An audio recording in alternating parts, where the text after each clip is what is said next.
말씀을 받들어 읽겠습니다. 오늘 주실 말씀의 본문은 신약 성경 고린도전서 12장 23절 한 절의 말씀입니다. 제가 받들어 읽겠습니다. 우리가 몸에 덜 귀히 여기는 그것들을 더욱 귀한 것들로 입혀주며 우리의 아름답지 못한 지체는 더욱 아름다운 것을 얻느니라.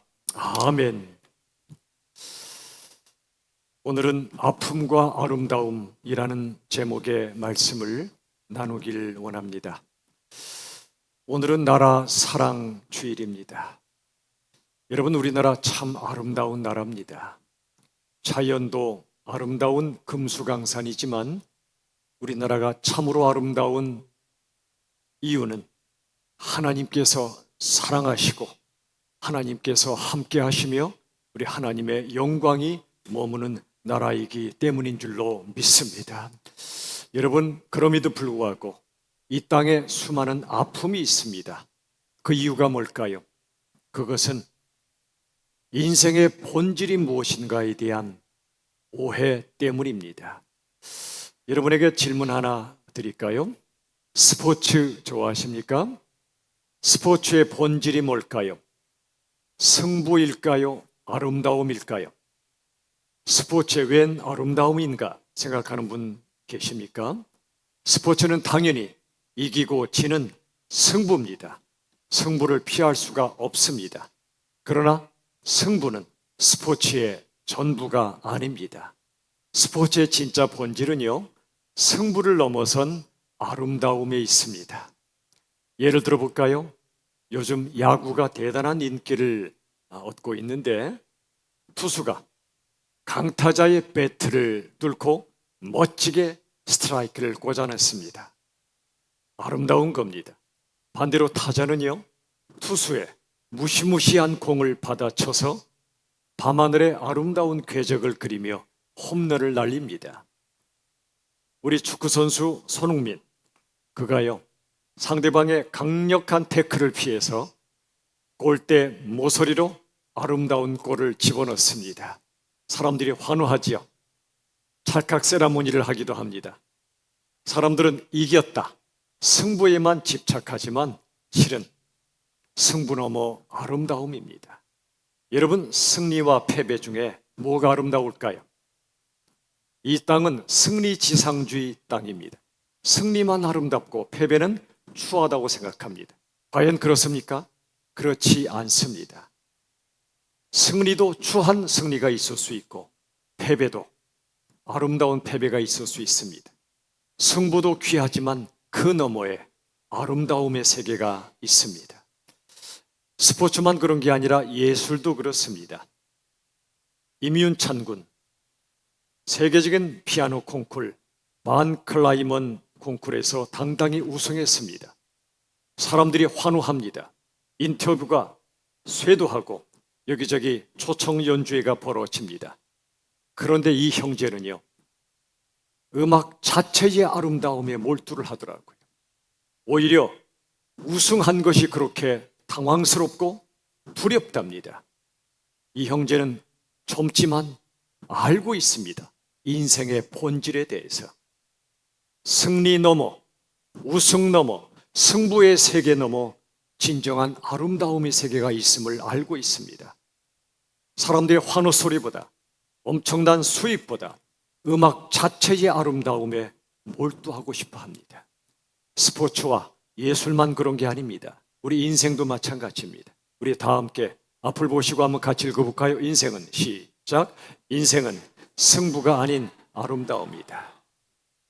여러분, 우리 삶이 힘든 이유는 아름다움을 잃어버리고 오직 승부에만 몰두하기 때문에 그렇습니다. 우리 사랑하는 자녀들이 대학 입시를 볼 때, 또 취업을 할 때, 나중에 사업을 할 때 오직 승부에만 집착할 때 그분들은 승리해도 행복하지가 않습니다. 왜냐하면 하나님이 주시는 참된 아름다움을, 인생의 아름다움을 잃어버리고 살기 때문에 그렇습니다. 오늘 본문의 말씀 다시 한번 보시죠. 우리 다 함께 읽겠습니다. 고린도전서 12장 23절 함께 읽습니다. 우리가 몸에 덜 귀히 여기는 그것들을 더욱 귀한 것들로 입혀주며 우리의 아름답지 못한 지체는 더욱 아름다운 것을 얻느니라. 아멘. 고린도전서 12장은 교회의 본질을 말씀합니다. 교회를 구성하는 지체들이 하나님 앞에 어떤 존재가 되는가를 말씀하고 있습니다. 다시 보세요. 우리가 몸에 덜 귀히 여기는 그것들, 여기 덜 귀히를 다르게 번역하면 덜 영광스럽게입니다. 겉으로 보기에 별로 영광스럽지 않게 보이는 그것들을 그 다음 더욱 귀한 것들로, 더욱 영광스러운 것들로 입혀준답니다. 은혜는 입혀주는 것입니다. 영광스럽지 않은, 때로 수치스럽게까지 보이는 죄인들에게 영광의 신분, 영광의 실체를 입혀주는 게 하나님의 은혜입니다. 그 다음 보세요. 우리의 아름답지 못한 지체는 더욱 아름다운 것을 얻느니라. 겉으로 보기에 별로 아름답지 않아 보여요. 그런데 하나님 보시기에 진짜 아름다울 수 있다는 겁니다. 외모가 아름다운 건 좋은 것이요. 그런데 외모만 아름다울 뿐 내면이 썩어 있다면 머지않아 냄새 날 것입니다. 우리가 진정으로 추구하는 아름다움은 하나님 보시기에 그 영혼이 아름답고 영혼이 아름답기에 풍겨져 나오는 그분의 분위기와 마음과 삶이 아름다운 것입니다. 이 말씀처럼 우리가 보기에 덜 영광스러운 것도 하나님이 영광스럽게 만들어주시고 우리가 보기에 아름답지 못한 것도 하나님께서 아름답게 만들어 가시는 것, 이게 복음의 핵심이며 하나님의 은혜이며 하나님의 영광의 원리입니다. 오늘은 이 말씀을 중심으로 세 가지 차원에서 살펴보려고 합니다. 자, 영상으로 보십시오. 이 세 가지는 제 인생의 세 가지 목표이기도 하고 여러분이 평생 기억하시면 좋겠을 내용입니다. 우리 한번 천천히 읽어볼까요? 시작. 존재의 영광, 만남의 신비, 인생의 아름다움. 잘 한번 보세요. 여러분 존재의 영광을 느끼며 사십니까? 두 번째, 만남의 신비를 누리며 사시나요? 세 번째, 인생의 아름다움을 누리며 살고 계십니까? 하나씩 살펴보죠. 자, 첫 번째가 존재의 영광입니다. 여러분 하나님께서 우리를 하나님의 형상으로 창조하셨다는 뜻이 뭘까요? 수많은 의미가 있겠지만 이것입니다. 우리 인간은 하나님을 닮아 빛나고 아름답고 영광스러운 존재로 창조하셨다는 사실입니다. 창세기 1장에 나오지요. 하나님께서 창세기를 모세를 통해 쓰게 하신 것은 애굽의 사슬에 매인 노예로 살던 이스라엘 백성들, 스스로 보기에 추하고 못나고 비참한 존재라 생각하는 그들에게 아니다. 너희들은 이 땅에서 노예로 살고 있지만 너희는 본래 영광스러운 존재로 창조된 나의 아들, 딸들이다 라고 말씀하신 겁니다. 내 모든 인간들은 하나님의 영광을 잃어버리고 삽니다. 성경은 영광을 잃어버린 상태를 한 글자로 말씀합니다. 뭘까요? 영광을 잃어버린 상태는 죄입니다. 자, 로마서 3장 23절 같이 읽겠습니다. 시작. 모든 사람이 죄를 범하였음에 하나님의 영광이 이르지 못하더니. 물론 도덕적인 죄도 죄지요. 이 땅에 수많은 죄가 있습니다. 그러나 죄의 본질은 하나님의 영광에 이르지 못한 상태입니다. 하나님이 본래 우리를 하나님을 닮은 영광의 존재로 창조하셨는데 그 존재의 영광을 잃어버리고 세상의 노예가 되어 사는 상태가 죄입니다. 하나님은 우리에게 당신의 영광을 주셨습니다. 당신의 영광, 하나님의 무한한 영광을 우리에게 주셨는데 우리들은 거기에 관심이 없습니다. 하나님의 영광보다, 당신의 영광보다 오직 세상 영광에 몰두하며 삽니다. 예수를 믿어도 세상 영광을 달라고 믿습니다. 당신의 영광엔 관심도 없습니다. 이게 죄입니다. 내가 얼마나 영광스러운 존재인가를 모릅니다. 남보다 돈이 없거나, 남들은 성공하는데 내가 실패를 하거나, 남들은 건강한데 나는 몸이 아프거나, 어떤 사람은 인기가 많은데 나는 사람들이 떠나거나 그렇게라도 하면 하나님 나를 버리셨다고 절망에 빠져버립니다. 과연 그렇습니까? 이렇게 사는 이유가 있습니다. 비교 때문입니다. 수많은 사람들은 외적 기준으로 끊임없이 남과 비교합니다. 저 사람에 비하면 난 너무나 초라한 존재라고 낙심합니다. 두 사람을 보지요. 구약에 나오는 사울 왕. 백성들이 한때 자기를 따랐는데 어느 날부터인가 다윗을 더 따릅니다. 사울은 천천히요, 다윗은 만만이라고 말합니다. 그러자 다윗을 시기합니다. 죽이려 듭니다.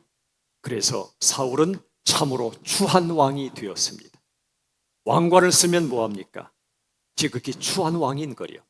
그런데 신약에 나오는 세례 요한은 다릅니다. 사람들이 이 사람을 따랐습니다. 어느 날부터인가 자기를 떠나 사람들이 예수님께 몰려가는 겁니다.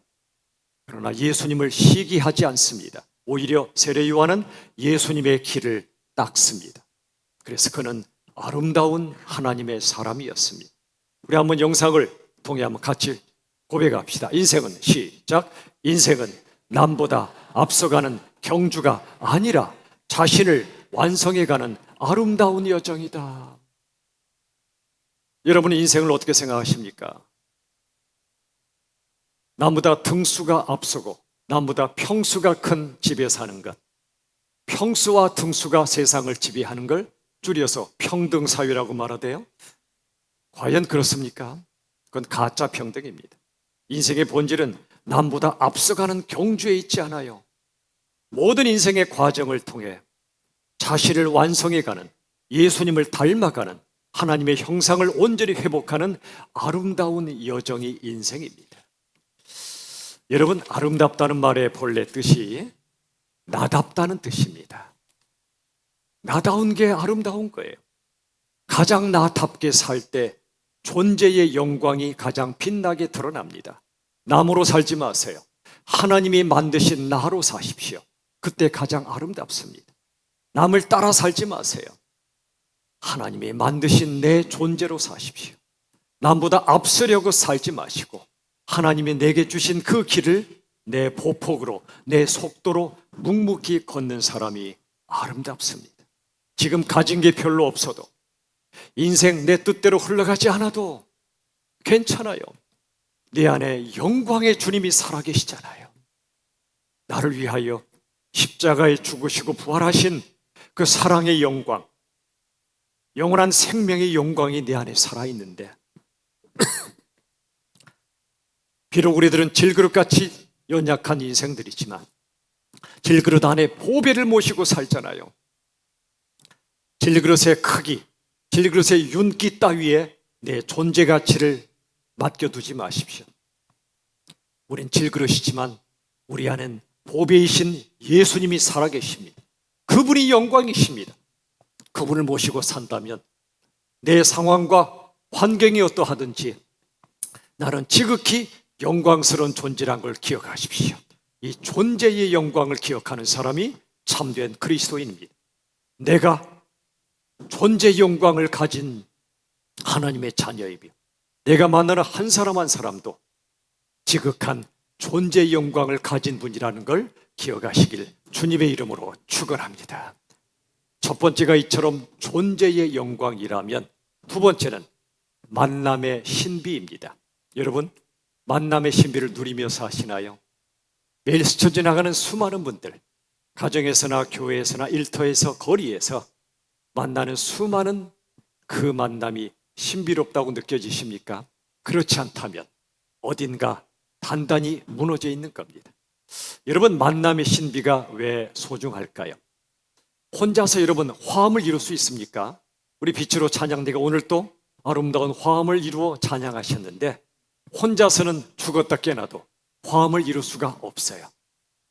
여러분, 혼자서 사랑을 배울 수 있습니까? 절대 못 배웁니다. 혼자서는 싸울 수도 없고 화해할 수도 없어요. 용서할 수도 없고 용서받을 수도 없어요. 위로할 수도 없고 위로받을 수도 없어요. 혼자서는. 모든 생명은 서로 연결되어 있습니다. 하나님이 사람을 창조하실 때 창세기 1장에 보시면 남자와 여자를 창조하셨다고 말씀합니다. 남자와 여자 5글자 중에 가장 중요한 한 글자가 뭘까요? 남, 여 아니고요. 와입니다. 남자와 여자입니다. 이 땅 모든 것 창조하시고 보시기에 좋았더라, 아름답더라 말씀하셨지만 하나만 아름답지 않았죠. 뭐죠? 아담이 혼자 있는 겁니다. 그래서 하와를 만들어 주셨습니다. 남자와 여자를 만들어 주셨습니다. 이처럼 하나님이 만드신 창조의 원리는 모든 생명이 서로 연결되어 살도록 만들어 주신 겁니다. 외딴 섬은 없습니다. 외딴 섬처럼 보이지만 바닷속으로 스쿠버 다이빙하고 들어가면 대륙으로 연결되어 있습니다. 우리 모든 인생들은 약하고 가느다란 실과 같습니다. 그런데 약하고 가느다란 실들이 서로 엮여집니다. 함께 살아가는 것, 이게 인생입니다. 오늘 본문 바로 뒤에 고린도전서 12장 24, 25절 보세요. 자, 앞을 보시고 핵심만 같이 읽어볼까요? 시작. 하나님이 부족한 지체에게 귀중함을 더하사 여러 지체가 서로 같이 돌보게 하셨느니라. 아멘. 부족한 지체들에게 귀중함, 영광스러움을 더하신대요. 세상은요, 부족하면 영광이 없습니다. 왕따 당합니다. 탁월하고 완벽한 사람이 영광을 받습니다. 그런데 하나님 나라는 정반대입니다. 오히려 부족한 지체들에게 귀중함, 영광스러움을 더해 주십니다. 여러 지체가 서로 같이 돌보게 하십니다. 전에 말씀드렸죠. 우리 몸의 중심이 어떤 기관이죠? 뇌입니까? 심장입니까? 아닙니다. 몸의 중심은 아픈 곳이에요. 손가락 끝이 아프면 몸의 온 신경이 거기로 갑니다. 이 세상의 중심은 백악관도 아니고 청와대도 아니고 아픈 영혼들이 있는 곳입니다. 하나님은 그곳에 오셨습니다. 예수님이 그곳에 오셨습니다. 부족한 지체에게 귀중함을 더하시고 영광스러움을 더하십니다. 우리 교회가 시작될 때 하나님이 이런 기도를 하게 하셨습니다. 하나님 없이는 한순간도 살 수 없는 가장 부족하고 연약한 분들이 모이는 교회가 되게 해달라고. 나의 잘남을 자랑하는 그런 교회가 아니라 주님 없이는 한순간도 살 수 없는 마음이 가난한 영혼들이 모이게 해달라고 기도했었습니다. 그 기도가 응답된 것 같습니다. 부족할수록 더 귀중함이 더해지는 교회. 그래서 여러 지체가 서로 같이 돌보는 교회. 서로의 부족함을 비난하지 않고 지적하지 않고 내가 채워주는 교회. 여러분 인생 짧습니다. 너무 옳은 사람이 되지 마시고 나서한 사람이 되십시오. 옳은 사람이 되면 그 영혼 망합니다. 내 스스로 하나님 앞에 말씀의 진리 앞에 옳기를 추구하고 노력하십시오. 그러나 다른 사람 앞에 너무 옳은 사람 되지 마세요. 따뜻한 사람 되십시오. 우리 모두가 부족한 지체들입니다. 우리 모두가 고장난 사람들이에요. 100% 멀쩡한 사람 아무도 없어요. 어딘가는 다 고장나 있어요. 몸이든 마음이든. 모든 사람은 어딘가가 다 모자란 사람들입니다. 100% 완벽한 사람 아무도 없어요. 하나님은 이렇게 고장나고 모자란 사람들이 함께 살게 하십니다. 가정에서나 교회에서나. 그러므로 결혼은 진짜 사랑을 배우는 것입니다. 진짜 사랑은 완벽한 사람이 아니라 연약한 사람을 사랑하는 것입니다. 높은 데서 아래로 물이 떨어질 때 전기가 발생하듯이 영적으로 높아진 자가 영적으로 아직 부족한 자에게 내려갈 때 벌써 사랑이 발생합니다. 진정으로 고귀한 사람은 높이 고고하게 있는 자가 아니라 낮은 자에게 같이 낮아질 줄 아는 사람이에요. 고장나고 모자란 인생들이 함께 살게 하시는 이유는 서로를 품어주고 채워주며 살게 하시는 겁니다. 이게 바로 만남의 신비입니다. 사랑의 신비입니다. 다 함께 앞을 보고 읽을까요? 인생은 시작. 인생은 혼자가 아닌 함께 이야기를 써내려가야 한다. 나 혼자 잘나고 혼자 잘 사는 건 그건 실패예요. 그건 인생 제대로 사는 거 아니에요. 함께의 이야기를 써내려가십시오. 시편 133편 1절, 이게 만남의 신비를 이렇게 말씀하셨죠. 다 같이 읽읍시다. 시작. 보라, 형제가 연합하여 동거함이 어찌 그리 선하고 아름다운고. 선하고 아름다운고, 신비롭고 영광스럽다고 말씀하세요. 뭐가요? 형제가, 하나님을 아버지로 둔 당신의 영광스러운 자녀들이 연합하여 동거함이 하나 되어 같이 살아감이 어찌 그리 선하고 아름다운고, 하나님의 감탄사이며 우리들의 감탄사이어야 합니다. 부디 여러분, 가정에서나 교회에서 우리가 만나는 한 사람 한 사람, 그 만남이 얼마나 신비로운지를 경험하시고 누리며 사시기를 주님의 이름으로 축원합니다. 옆 사람 인사합시다. 당신과의 만남은 신비입니다. 시작. 당신과의 만남은 신비입니다. 그렇다면 밥 사십시오. 인생 짧아요. 옆에 있는 사람 언제까지 만날지 몰라요. 지금 잘하십시오. 만남의 신비를 누리십시오.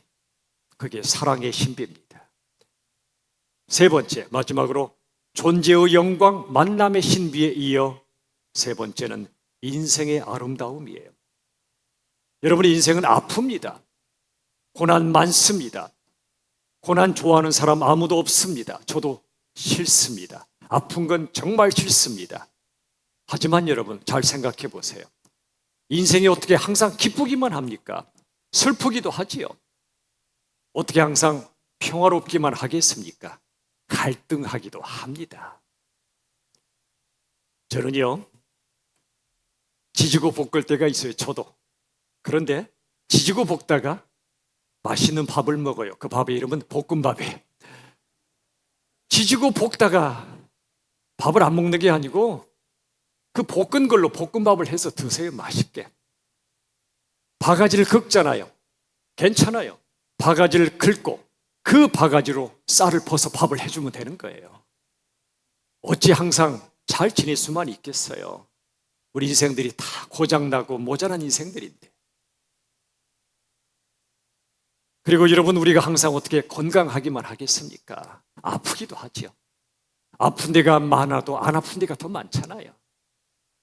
자, 영상으로 한번 고백합시다. 오늘 말씀의 제목처럼 아픔과 아름다움의 관계를 한번 고백합시다. 시작. 인생은 아프지만 아름답다. 그 다음, 인생은 아프기에 더 아름답다. 잘 한번 살펴보세요. 아파요, 누구나. 예외 없어요. 그런데 아프지만 아픈 게 전부가 아니라 아름답습니다. 인생 참 고돼요. 그러나 고된 동시에 고귀한 것이 인생입니다. 아프지만 아름다워요. 더 나아가 인생은 아프기 때문에 더 아름답습니다. 아프기 때문에.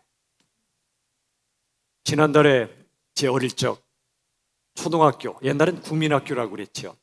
그때 친구가 연락이 왔어요. 되게 오랜만에 연락이 오면 둘 중에 하나입니다. 자식이 결혼하든지 부모님이 소천하셨든지, 아니라 다를까 딸이 결혼한다는 거예요. 그런데 내용을 보니까 또 하나의 편지가 같이 왔어요. 이 딸이 그냥 결혼이 아니에요. 그동안 젊은 나이에 힘겨운 암 투병을 해온 겁니다. 그러다 사랑하는 사람을 만났고 함께 기도했고 믿음 안에서 가정을 이루게 되었다는 소식이었습니다. 그 아픔 속에서 이 딸이 성숙한 믿음을 갖게 됐어요. 아픔을 통과하며 사랑이 너무너무 깊어진 거예요. 정말 아름다운 딸이 되었더라고요. 아프기에 더 아름다워졌더라고요. 우리 영상으로 한번 다시 읽어봅시다. 아름다운 사랑은 시작. 아름다운 사랑은 아프지 않은 사람이 아니라 아픔 속에서도 사랑하는 사람이다. 아름다운 사람이 누구죠? 하나도 안 아픈 사람이 아니에요. 아프지만 아픔 속에서도 누군가를 사랑하는 사람, 그가 진짜로 아름다운 사람이에요. 대표적으로 아름다운 분들이 계시죠. 어머니입니다. 어머니는 아플 줄 알면서도 아이를 가지고 키우고 태중에서 키우고 드디어 낳습니다. 산고를 치릅니다. 어머니의 산고는 아름다운 한 생명을 낳기 위하여 치르는 아름다운 사랑의 고통입니다. 갈라디아서 4장 19절에 보면 또 다른 차원의 해산의 수고가 나옵니다. 너희 속에 그리스도의 형상을 이루기까지 내가 해산하는 수고를 하노니. 아빠가 돼본 적도 없었던 사도 바울, 그가 이런 고백을 합니다. 너희 속에 가장 아름다우신 예수 그리스도의 형상이 온전히 이루어지기까지 나는 해산의 수고를 멈추지 않겠다는 겁니다. 누군가가 예수님을 만나 구원받기까지, 누군가가 예수님을 닮아 성숙되기까지 기꺼이 영적인 산고를 치르겠다는 겁니다. 여러분도 그러시잖아요. 우리 장로님, 권사님, 집사님, 또 순장님들, 전도회장님들, 또 여러 부소장님들, 누군가를 섬긴다는 거 만만치 않잖아요. 성격도 다 제각각이고 생각도 제각각이고 섬기는 건 정말 어려운 일입니다. 안 만나는 게 더 좋을 것 같을 때도 있을 거예요. 그러나 만남 없이는 성수가 없어요. 영적인 산고 없이는 아름다워지는 길이 없어요. 속삭이는 자식이 없이는 아름다운 부모가 되는 길은 없어요. 구원과 성숙을 위하여 영적 산고를 치르는 것, 아프지만 정말 아름답습니다. 왜냐하면 그게 사랑이기 때문에. 요한복음 15장 13절, 친구를 위하여 자기 목숨을 버리면 아픔의 극치가 죽음이잖아요. 그런데 친구 위에 죽으면 이보다 더 큰 사랑이 없대요. 이 말씀은 예수님의 말씀이에요. 우리 같은 자들을 친구로 여기신대요. 우리 위해 자기 목숨을 버리시겠대요. 이보다 더 큰 사랑이 없다고 말씀하세요. 십자가 사랑이지요. 골고다 언덕에 흘러내린 예수님의 보혈은 영적으로 죽어버린 인생들을 다시 구원하시고 잃어버린 하나님의 영광을 우리 안에 회복시켜 주시려는 아름다운 사랑의 고통이었습니다. 크로스비 여사, 수많은 찬송을 작사했습니다. 이분은 태어난 지 6주 만에 시각장애자가 되었습니다. 여러분, 제가 보이십니까 지금? 이건 엄청난 겁니다. 눈을 열어 누군가 볼 수 있다는 것 굉장한 일입니다. 우린 너무 당연하게 여기지만, 그런데 여러분, 이 크로스비 여사는 태어나자마자 얼마 안 있어 시각장애자가 된 거예요. 인생의 큰 아픔을 통과합니다. 그러다 주님을 만납니다. 아름다우신 예수님을 만납니다. 아름다운 믿음의 사람이 되셨습니다. 그래서 쓰신 찬송시 중에 하나가 찬송가 144장 예수 나를 위하여란 찬양입니다. 아름답다 예수여 나의 좋은 친구, 예수 공로 아니면 영원 형벌 받네. 그리고 목 놓아 부르지요. 예수님 예수님 나의 죄 위하여 보배 피를 흘리니 죄인 받으소서. 이토록 아름다우신 예수님 여러분 만나셨나요? 예수 나를 위하여 십자가에 죽으신 그분을 만나셨나요? 그 모진 아픔 속에서 우리를 죽도록 사랑하셨던 아름다우신 예수님을 만나셨습니까? 이 예수님을 만난 사람은요, 진짜 백이 아름다운 사랑을 꿈꾸기 시작합니다. 아름다운 사랑의 주님을 믿는 사람은 참으로 아름다운 인생을 살기를 소망합니다. 어떤 삶일까요? 이사야 58장 6절로 8절 보세요. 압제당하는 자, 어딘가에 매여 사는 자가 있다면 그를 자유케 합니다. 진리가 너희를 자유케 하리라. 사랑이 자유케 하리라. 진리와 사랑을 부어줘서 그를 영적으로 자유하게 합니다. 실제 몸도 자유하게 합니다. 그리고 줄인 자가 있거든 양식을 나누어 줍니다. 바로 그런 사람에게 그 다음 보세요. 여호와의 영광이 내 뒤에 호위한다고 말씀합니다. 여호와의 영광, 여호와의 아름다우심이 어떤 사람의 뒤에 호위한다고요? 그저 자기만 잘 먹고 잘 살겠다는 사람이 아니고요. 나 혼자서 내 맘대로 살겠다는 자가 아니고요. 영적으로든 육신적으로든 압제당하는 자가 있으면 자유케 해주고, 줄인 자가 있거든 양식을 나누어 주는 바로 그 사람에게 여호와의 영광과 아름다움이 호위하신다고 말씀하십니다. 그래서 우리에게 말씀하시는 게 이사야 60장 1절에 다 같이 선포합시다. 시작. 일어나라, 빛을 발하라, 여호와의 영광이 내 위에 임하였음이라. 아멘. 일어나 빛을 발하라 무슨 뜻이죠? 어둠 속에 사는 인생들, 죄와 고통과 죽음의 어둠에 갇혀 사는 인생들에게 여호와의 영광, 예수 그리스도의 영광, 복음의 영광을 전해주라는 것입니다. 이제 나흘 뒤면 우리 정영신 선교사님 가정이 다시 요르단으로 돌아가십니다. 안식년을 마치시고 다시 돌아가십니다. 왜 가시죠? 시리아 난민들을 섬기는 그 어려운 일에 왜 발을 내디디시죠? 이 말씀에 순종하기 위함이에요. 일어나라, 빛을 발하라, 하나님의 빛, 하나님의 영광을 발하라. 바로 그런 사람에게 여호와의 영광이 내 위에 임하였다고 말씀해 주십니다. 여러분, 진정으로 영광스러운 삶이 뭐라고 생각하십니까? 세상 승부에서 이기는 자입니까? 그렇지 않습니다.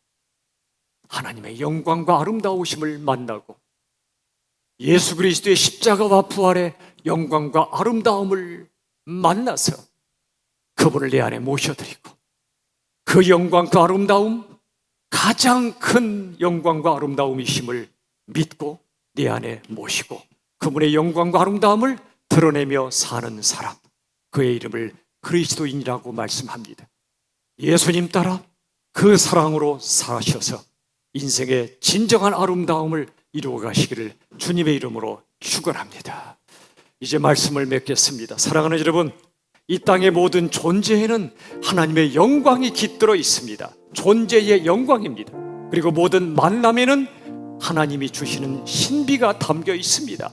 만남의 신비입니다.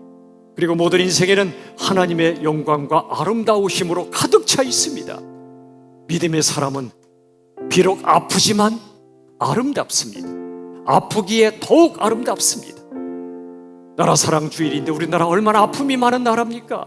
하지만 우리나라가 아름다운 나라인 것은 하나님이 함께 하시는 나라이며 복음이 선포되는 나라이며 하나님이 영광 받으시는 나라이기 때문인 줄로 믿습니다. 언젠가 우리 모두 아픔의 땅을 떠나 영광의 나라에 가게 될 것입니다. 하나님이 부르시면 떠날 것입니다. 영원한 하늘나라에 가게 될 겁니다. 그 나라는 전혀 아픔이 없는 나라입니다. 오직 아름다움만 가득한 나라입니다. 계시록 21장 4절의 말씀처럼 모든 눈물을 그 눈에서 닦아주시래요. 그토록 우리를 힘들게 했던 모든 아픈 것들이 다시 있지 아니할 것이다. 처음 것들이 다 지나가고 새 하늘과 새 땅이 우리에게 펼쳐질 것이다. 새 창조의 역사가 우리에게 다가오고 있습니다.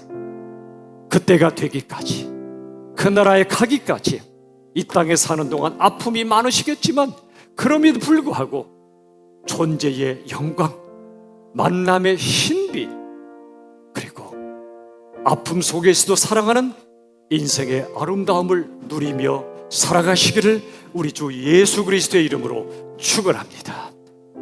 찬양합시다.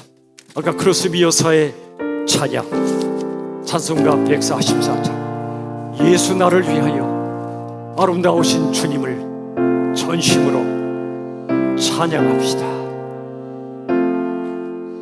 예수 나를 위하여 십자가를 질 때 세상 죄를 지시고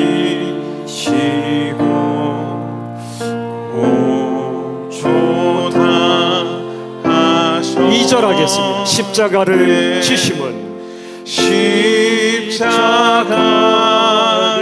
지심은 무슨 죄가 있나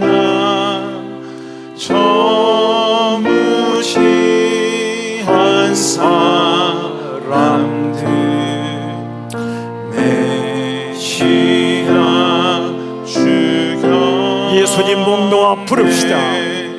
예수님, 예수님, 나의 죄 위하여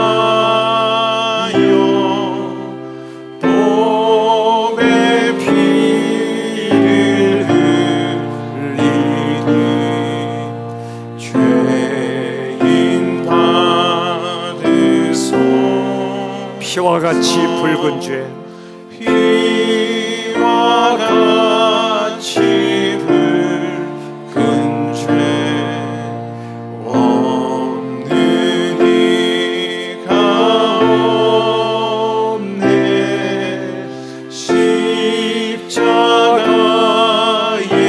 공로로 눈과 같이 돼. 사절하게 아름답다 예수여. 아름다우신 예수님을 찬양합시다. 예수여, 나의 좋은 친구, 예수 공로 아니면 영원형벌. 이 시간 목 놓아 찬양합시다. 예수님, 예수님,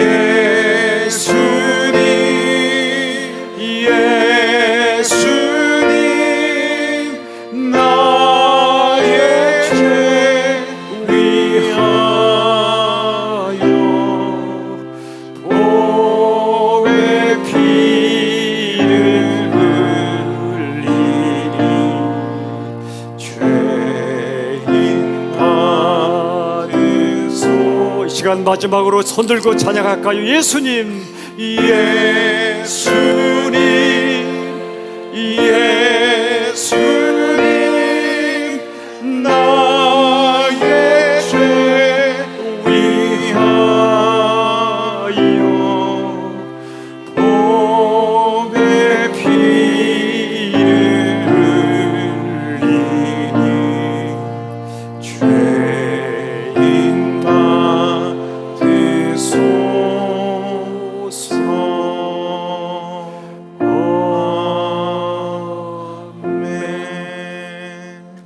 오늘 핵심 메시지가 이것이었습니다. 인생은 승부가 아닌 아름다움입니다. 세 가지를 기억하십시오. 존재의 영광, 만남의 신비, 인생의 아름다움. 하나님이 주시는 이 세 가지를 발견하시고 누리시고 전파하십시오. 인생은 아프지만 아름답습니다. 주님 때문에. 인생은 아프기에 더욱 아름답습니다. 예수님 안에서. 시간의 묵상의 기도를 드릴 때 인생 수많은 아픔이 있을지라도 그 속에서도 주님을 따라 깊이 깊이 사랑하는 진정으로 아름다운 삶을 살아가게 해달라고 이 시간 함께 묵상하며 기도합시다. 주님,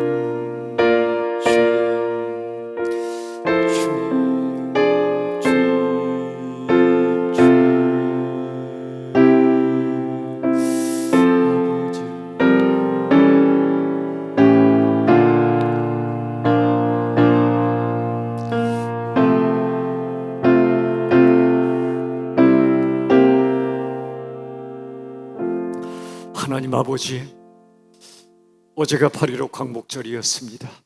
어둠의 땅에 광복, 빛을 회복시켜 주신 날이었습니다. 더 나아가 복음이 이 땅에 전파됨으로 우리나라에 영적인 광복절을 허락하시니 감사합니다. 이 땅이 아름다운 나라인 것은 하나님께서 사랑하시고 함께 하시며 예수님의 피값으로 구원받는 복음의 나라인 줄로 저는 믿습니다. 우리 한 사람 한 사람 인생이 아프고 힘들지만 예수님 안에서 예수님의 기가 막힌 십자가 사랑을 받았기에 아픈 동시에 아름답고 아프기에 더 아름다운 사랑의 사람들이 다 되게 하여 주시옵소서. 우리 교회도 이 사랑이 전파되는 아름다운 교회가 되고 이 땅의 모든 교회들과 우리나라가 진정으로 아름다운 교회와 나라가 되게 하여 주시옵소서. 예수님의 이름으로 간절히 기도하옵나이다. 아멘. 교회 소식을 나누겠습니다. 지난 주일에 우리 박